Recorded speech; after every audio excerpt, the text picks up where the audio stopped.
Hey guys, Jack here with my low carb journey video number 22, right? So, what are we going to talk about today? We're going to talk about protein. One of the key differences between, I guess, your daddy's or maybe even my original low carb diet and ketogenics is that while a high protein diet can put you into ketosis, a high fat diet will put you into ketosis. So things like Atkins and protein power, etc., while effective, were never really as effective, in my opinion anyway, as ketogenics that we're doing today, where we're getting somewhere in the neighborhood between 70-75% of our calories from fat. So we're going to talk about that in a second. First, I'll give you an update on me. It's not a huge update. I was 220 on Friday when I did my last video. Saturday morning, I weighed in at 220.6, so went up about half a pound, a little more than that. Weighed in yesterday and today at 219.6. That's a big deal for me because it's the first time I've been in the 210 anythings for a long time, a very long time. Even when I was really, really fat in the past and I lost a shit ton of weight, I was still in the low 220s. I haven't been down in the 210s for a long time. I'll just leave it at that. I haven't seen 210 for a very long time, and I am on my way there. And my ultimate goal is probably about 195 pounds. I've done the math, and based on body fat percentage, things like that, me at 195 pounds is about as good as it gets. I'm a big dude. I get big hands, big body, big shoulders. I'm Ukrainian. We're not that tall, but we are a stocky, large-boned, large-headed, hairy people. So, yeah, half a pound. But right now, I mean, that puts me at 11.9% of my starting body weight on day 50. So 10 days longer than my keto challenge people are going. A bit of an update on my keto challenge people. My number one performer in the first 10 days lost 14 pounds. The average weight loss across my entire group is 6 pounds per individual, and that is a mix of about 60%, 65% men, and about 35% women. Somewhere in that range, just off the top of my head. Average person lost at least an inch off of their waist. I have one person whose numbers is kind of messing things up, says they gained 8 pounds. I don't believe that. I think there's something wrong with the scale they're using or something like that. And I've got a few people who were already doing this for weeks or even a couple months that are not getting that initial weight loss. So if I were to data rake my study, which I don't do data raking, but let's say I'd been more stringent on my starting criteria and required either your starting or you have your starting numbers within the last 2 weeks, I think my average weight loss would be closer to about 7 to 8 pounds. And that's as good as anything that mainstream will ever throw at you now, isn't it? So I just want to give you an update on that. My question that I'm taking today comes from a gentleman named Roy in my challenge group, which is now well over 40 people. I'm not taking anybody else. If you're not in, you're not in. Okay, I'm done taking new people in. I am going to make my spreadsheet and some tools available to people that want to do it on their own. I was wanting to do that today, but with the way the weekend went, it'll happen maybe tomorrow or Wednesday. But he asked me about going over on his protein. And what he meant by going over on protein, he's using an app to track his macros, which I recommend. You know, he ate like 9 or 10 grams high on protein, which of course that means if you're controlling your carbs to under 20, the place you're going to be shallow on is fat. And he wanted to know if it was a big deal. And he said, what's that thing you talked about before where protein can become glucose?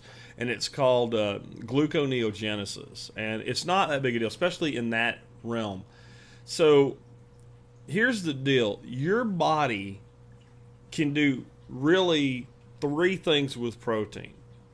And so number one is it can take proteins and it can use it for structural purposes in your body. That's, rejuvenating your muscle, your tissue, your skin. Remember, your skin I think it's 6 weeks, 100% of your skin has fallen off and been replaced. It's either 4, 6, or 8 weeks. It's something like that. So you have to rebuild this. You got to rebuild this every month and a half, 2 months. So the first thing your protein does is take care of that: hair, nails, follicles, bone regeneration, cartilage, ligaments, tendons, cellular structures. That is the number one job that protein has in your body, and that's one of the reasons it's so important. The second thing it can do with it is if there's too much of it, to a degree, it can eliminate it. Now, how much can it eliminate beyond what it will digest just because you put it in your body? I don't really know the answer to that. If you can show me a credible study that shows more than 3 to 4% of protein caloric intake being eliminated from the body, I would love to see it, but I have not seen that, and that's one of the reasons I'm skeptical when people say, you can just eat, you can go carnivore and eat as much as you can eat and you'll lose weight. You may be able to do that and not gain weight, but I have not seen proof of it with losing weight, and I'm even skeptical about not gaining weight. I know you're telling me, some of you, I've done it. Well, that's not a study. One person doing a thing is not a study. A study is a group of people with averages and controls and experimental groups, and then it's repeatable, or it's not a study.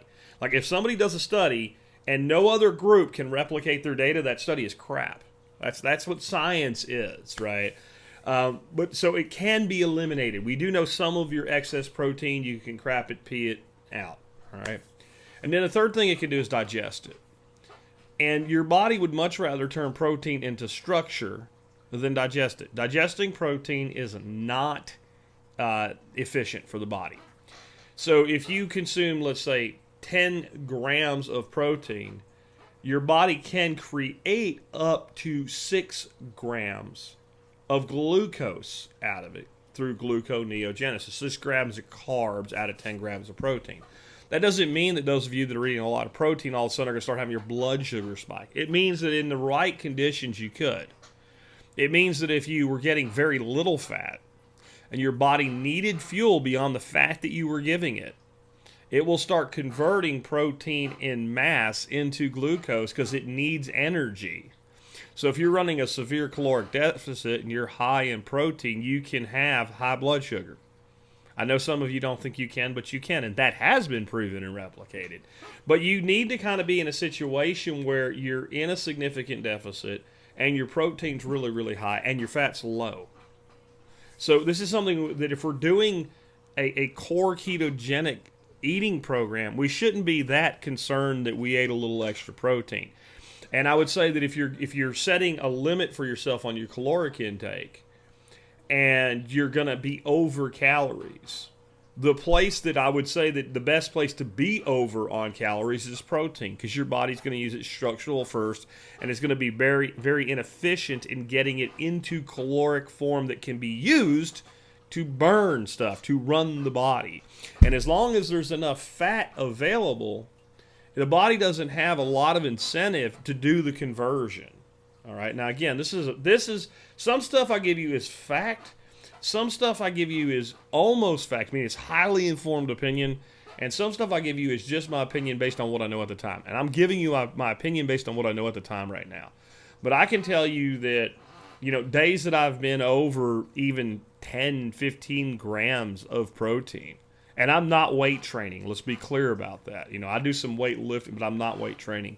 I have not had any correlation between that and my weight going up. Again, but I'm one person. This is something that needs to be done across controlled experimental groups with repeatability before we can say 100% conclusively the way things work. But it's not where I'm going to worry, as long as you're getting enough fat. So if your fat comes back a little bit, let's say your goal is like 75% fat calories, you got 68% of your calories from fat today. Your protein went a little over, and you're kind of somewhere in your macros and your caloric intake where you want to be. It's fine. It's fine. The biggest thing I think that this is the order I'd put in importance. Number one, that you're actually under 20 grams of carbs, or if you're allowing yourself 25, 27, whatever your number is, that you're under that number. That's the first. If you start having plateaus, problems, sticking points, that is the first place to check. I would say that the next place to check after that, if you know, because there's so many things, people grab 5 cloves of garlic and throw them in and cook something with it and don't count those carbs. Garlic is a lot of carbs. It's not bad for you. It just is a lot of carbs. And there's some of the ways we cook things where you can eat 15 carbs of garlic if you're not careful. See, you just need to know they're there. So that's step one. Step two is activity level. I would look at your activity level. I'm going to talk tomorrow about walking, but I think the number one thing you can do for yourself from an activity level is start walking. I mean, it's because we'll get into it tomorrow. And number 3 would be your calories. I know some of you believe you can eat as much as you want as long as you keep your carbs low and your fat percentage correct, and you'll lose weight. And if it works for you, great. But if you're doing that and you stop losing weight, that's the place to look. And the way I would handle the calories there, back off a couple hundred a day. Start tracking it if you're not. Make sure you're in some at least moderate to minor deficit over your basal metabolic rate.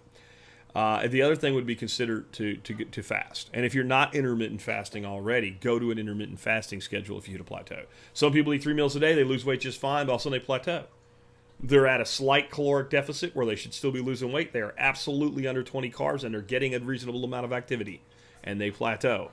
And one of the things that have kicked people out of that is an intermittent fast, like an 18-6 schedule. Do that for a week, and it will usually get the body going again. If that doesn't work, consider a 1 meal a day for a cycle. Consider a cycle, so when I say a cycle, 3 or 4 days, right? Consider a cycle of pure carnivore. I do believe there's some real benefit to that sometimes. And just if it didn't have a face, don't eat it for 3 or 4 days, maybe even a week or 2 on a cycle of that. Or consider a true fast, like a 2-day, 48-hour, nothing but juice and broth and black coffee type of actual fast, or even just a 1-day fast to let your body kind of go through a true reboot reset, and you'll probably unstick with one of those things. But the number one thing you will find when people swear to God that they're keeping their carbs low, if you say, okay, then I need you to journal everything that you eat and send it to me, and if they're honest about it, you'll be like, carbs, carbs, carbs, carbs, carbs. And the person says, well, I only ate 19 carbs yesterday. You're like, no, you ate 49 carbs yesterday, which is still carb restricted compared to the standard American diet or the SAD diet. Big time. I think a lot of people can live great on 50 to 70 carbs, especially once you ain't fat no more, okay? I think a lot of people can eat in excess of their caloric limit once they're at weight on 50 to 70 carbs and not gain weight. I don't think everybody can, but I think a lot of people can and be really freaking healthy because that metabolic rate is kicked in, the hormones are right, and that small amount of, it's really still a small amount of carbs, especially if it is from high quality sources, the occasional piece of fruit. Because you think about it, you add one piece of fruit to a daily diet for a person on 20 and they're at 40 to 50 right there. So it's small amounts of things like that will put you, see, we start thinking very like small because we're restricted down to 20. So it's like 50 seems like huge. Well, if you do it with the same food you're eating, there would be a massive additional amount of food. But if you do it with a banana or an apple or an orange or a plum or something like that, or a kiwi or something, it goes up really, really fast, doesn't it?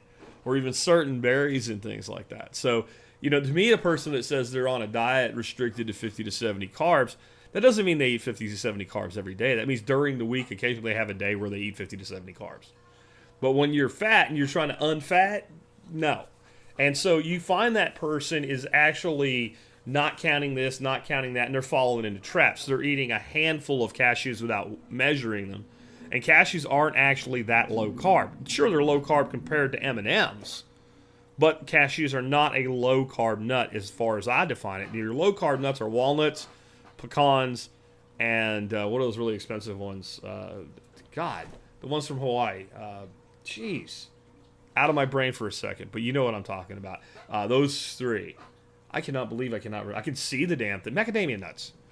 Macadamia, walnuts, and pecans. Those are your 3 lowest carb nuts. They're real heavy on calories, though. So you have to look at that. So you either see that they're eating a lot of stuff they think of as low carb without measuring. And so since it's low carb, they don't measure, and now you're over on calories and you're over on carbs. And you can make a case to me that maybe you can be a little bit more judicious with your calories if you're restricted. But when you put the blood sugar problem back and add the calories to it, you screw everything up. So that's the number one thing I've found in working with people so far. They're eating carbohydrates they're not counting, and then they're eating calories on top of that. So those are your first 2 places to check. Tomorrow we're going to talk about walking. And I know a lot of people feel like, walking just is not strenuous enough. And not every bit of exercise has to be strenuous in the way that you're thinking. I think walking and weights, or load-bearing exercise. So it doesn't necessarily have to be weights, but load-bearing exercise. Those two things are the best. But I think the best for the most people, because people will actually do it, is walking. And the benefits of walking are so beyond caloric burn and physical load on the body. We'll talk about that tomorrow. Hope you're enjoying this so far. Remember, the cause of and answer to most of your problems, if not all of them, is in the mirror. You can find that mirror in your bathroom, and the scale in that bathroom on the floor there. It can be your friend or your enemy. I'm trying to turn it into your friend and help you live a longer, healthier, happier life. See you tomorrow.